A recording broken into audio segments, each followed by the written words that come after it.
जहां भारत में मौर्य वंश 150 वर्षों तक चला और गुप्त वंश ने लगभग 290 वर्षों तक शासन किया और मुगल वंश 400 वर्षों तक भारत में अस्तित्व में रहा। लेकिन वहीं उसी दौर में एक ऐसा भी साम्राज्य था जिस साम्राज्य ने 600 वर्षों तक शासन किया था और 1615 से 1685 ईस्वी तक इन 70 वर्षों के बीच अजय कहे जाने वाले मुगलों से कई लड़ाइयां लड़ी, जिसमें मुगलों को 17 बार युद्ध में हराया था। लेकिन आप में से बहुत कम लोग जानते होंगे कि मुगल इतनी बुरी तरह से किसी से हारे थे। इसका सबसे बड़ा कारण भारत के पूर्वी हिस्से पर अहोम साम्राज्य, जिसने भारत में 6 शताब्दियों तक शासन किया और इस साम्राज्य की वजह से ही मुगल कभी भी बंगाल से आगे नहीं बढ़ पाए थे। तो वीडियो में आगे तक बने रहना और जानते हैं इस डायनेस्टी के बारे में। Origin of Ahom dynasty.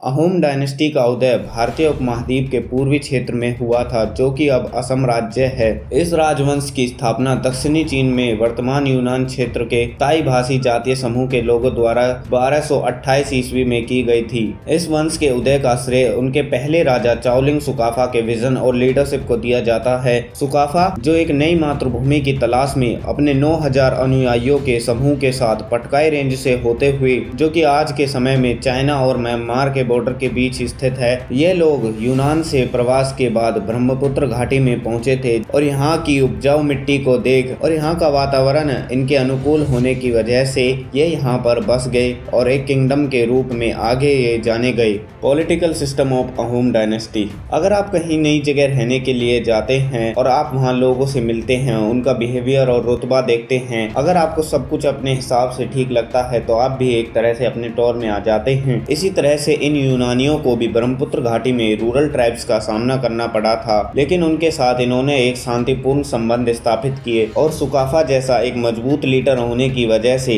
Ahom साम्राज्य 13वीं शताब्दी आते आते एक मजबूत साम्राज्य बन गया, जिसमें वर्तमान शिवसागर शहर के पास चराई देव स्थान को राजधानी के रूप में चुना गया। दूसरी सभ्यताओं की तरह ही अहोम साम्राज्य एक वंशानुगत सभ्यता थी, पर इस साम्राज्य का मंत्री परिषद कुशल शासन को चलाने में वेलफेयर था और उस मंत्री परिषद के जाने माने नाम बुरागोहेन, बोरगोहेन और बोरफुकन थे, जिसमें बुरागोहेन का राजा के बाद प्रधानमंत्री का सबसे बड़ा ओहदा होता था और बोरफुकन एक सेनापति का पद होता था और बोरगोहेन प्रशासन की विभिन्न पहलुओं की देखरेख करने के लिए परिषद का एक महत्वपूर्ण हिस्सा था। कानून एवं व्यवस्था के मामले में अहोम शासकों ने शांति और न्याय बनाए रखने के लिए बहुत जोर दिया और लीगल सिस्टम पारंपरिक रीति रिवाजों और हिंदू सिद्धांतों पर आधारित था, जिसमें बोरफुकन कानून प्रवर्तन की देखरेख करते थे और पूरे क्षेत्र में व्यवस्था बनाए रखते थे। अहोम किंगडम को 3 वेरियस डिस्ट्रिक्ट में डिवाइड किया गया था, जिन्हें सेट्स, सलागरिस और मोरंगस कहा जाता था, जिससे हर जिले में प्रशासनिक संरचना तैयार हुई और कुशल शासन चलाने में मदद मिली। Culture and religion of the Ahom kingdom. Ahom लोग ताई अहोम भाषा बोलते थे, जो ताई कदाई भाषा के परिवार का एक हिस्सा थी, लेकिन समय के साथ अहोम भाषा विकसित हुई और स्थानीय असमिया भाषा के साथ मिल गई। आपको इस डायनेस्टी की एक खास बात बताऊं तो अहोम साम्राज्य अपने प्रभावशाली वास्तुशिल्प स्मारकों के लिए जाना जाता है, जिसमें अहोम महल और रंगघर एक शाही मंडप शामिल थे। रंगघर विशेष रूप से एक आइकॉनिक स्ट्रक्चर होता था और इसे एशिया के सबसे पुराने रंगभूमियों में से एक माना जाता है। फ्रेंड्स, अहोम लोग बेहद धार्मिक भी थे।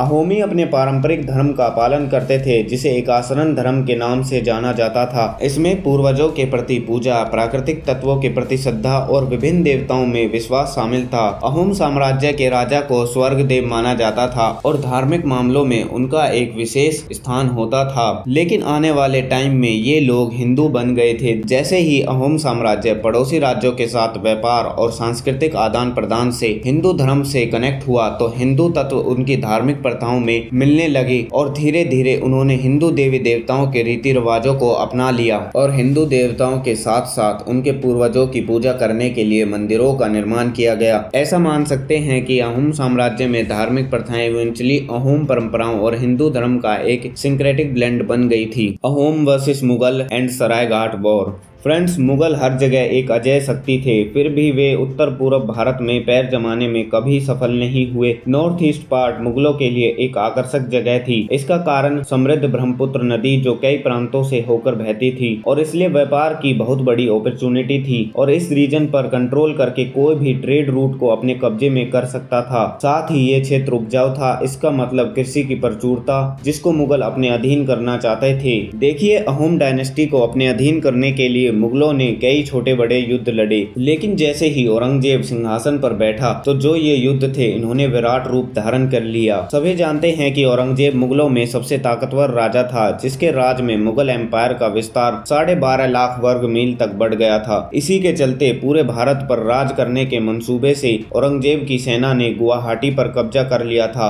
और 2 अहोम राजकुमारियों को सेना ने बंधक बना लिया था। उसी वक्त गुवाहाटी को मुगल सेना से वापस लाने के लिए लाचित बोरफुकन को चुना गया और बोरफुकन ने सेना जुटाई और गुवाहाटी को मुगलों से छीन लिया था। गुवाहाटी को मुगलों से छीनने के बाद औरंगजेब शांत नहीं बैठा। उसने नॉर्थ ईस्ट पार्ट पर कब्जा करने के लिए एक हिंदू राजा राम सिंह को चुना और अहोम किंगडम को खत्म करने के लिए एक विशाल सेना भेजी, जिसमें 30,000 पैदल सैनिक, 4,000 महान योद्धा, 21 सेनापति, 18,000 घुड़सवार, 1,000 तोपों के साथ 2,000 से अधिक तीरंदाज और 40 जहाजों की नौसेना, ये सब शामिल थे। इसी से आप अंदाजा लगा सकते हैं कि किस हद तक औरंगजेब पूर्वी भाग को पाना चाहता था। लेकिन इसका आभास लाचित बोरफुकन को पहले ही हो गया था कि मुगल शांति से नहीं बैठेंगे, इसलिए उनके पास एक रणनीति थी। अहोम सेना ने गुवाहाटी के चारों ओर कई मिट्टी के बांध बना दिए ताकि मुगलों को अपनी नौसेना का प्रयोग करके सराय घाट के माध्यम से उन पर हमला करने के लिए मजबूर होना पड़े और अहोमों को अपने इलाके के जंगल, नदी, पहाड़ों की समझ होने की वजह से गुरिल्ला युद्ध को और अत्यधिक प्रभावी बना दिया था। लेकिन मुगलों की सेना से गिनती में कम होने की वजह से सराय घाट के उस भयानक युद्ध में अहोम साम्राज्य के 10,000 सैनिक मारे गए और बोरफुकन बुरी तरह से घायल हो गए। लेकिन इसके बाद भी घायल हालात में बोरफुकन ने सेना का नेतृत्व करते हुए मुगलों को इतनी बुरी तरह से हराया कि उनको बंगाल तक अहोमों से पीछा छुड़ाने के लिए भागना पड़ा। ब्रह्मपुत्र नदी के तट पर सराय घाट में उस ऐतिहासिक विजय के लगभग 1 वर्ष बाद युद्ध में गंभीर रूप से चोटें लगने और लगातार अस्वस्थ रहने के कारण वीर लाचित बोरफुकन की मौत हो गई। पर हमारे भारत इतिहास में कितने दुखद की बात है कि जिस साम्राज्य ने 6 शताब्दियों तक शासन किया और भारत की संस्कृति मर्यादा को सहेज कर रखा, लेकिन आज हमारे देश में कितने लोग अहोमों के बारे में जानते हैं। और आपकी इस बारे में क्या राय है, कमेंट में जरूर बताएं और अपने भाई को सब्सक्राइब करना ना भूलें। जय हिंद, जय भारत।